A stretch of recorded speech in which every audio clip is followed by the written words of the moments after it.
প্রিয় দর্শক, আসসালামু আলাইকুম। দর্শক, আপনাদের প্রীতি ও শুভেচ্ছা জানিয়ে শুরু করছি নতুন একটি ভিডিও।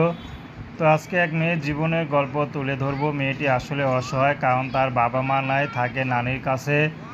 বিয়ে হয়েছিল কিন্তু বাচ্চা কাচ্চা হয়নি, স্বামী তাকে তালাক দিয়ে চলে গেছে। তো এখন বাধ্য হয়ে ইউটিউবে এসেছেন, কারণ এত ভরা যৌবনে কী করে একা থাকে। তো চায় একজন মনের মানুষ যে তাকে সারা জীবন পাশে থাকবে, আগলে রাখবে, তাকে ছেড়ে যাবে না। জেসমিন পড়াশোনা বেশি দূর করতে পারেনি, অভাবে সংসার। তো নানির কাছে থাকে, নানি কোনো কাজবাজ করতে পারে না, জেসমিনই সেলাইয়ের কাজ করে সংসারটাকে আগায় নিছে।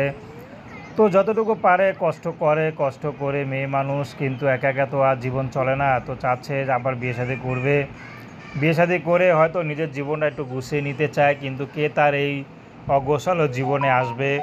একজন বিবাহিত মেয়েকে কেউ বিয়ে করে? তো জেসমিন চাচ্ছে যে পুরুষের স্ত্রী চলে গেছে বা মারা গেছে বা বয়স বেশি বা বয়স বেড়ে গেছে, এখনও বিয়ে শাদী হয় নাই, তেমন পুরুষ পেলেও জেসমিন বিয়ে শাদী করতে রাজি আছে। তো জেসমিনের কোনো ব্যক্তিগত পছন্দ নেই, যে তাকে পছন্দ করে বিয়ে করবে জেসমিন তাকেই বিয়ে শাদী করবে। তো দর্শক, এ ছিল জেসমিন জীবনের সংক্ষিপ্ত জীবন কাহিনী। তো প্রেম, ভালোবাসা, সাহায্য সহযোগিতা, বিয়ে শাদী করা একান্ত আপনাদের ব্যক্তিগত ব্যাপার। তো আসুন আমরা 5 ওয়াক্ত নামাজ পড়ি, সর্বদা দেশের সেবা করি।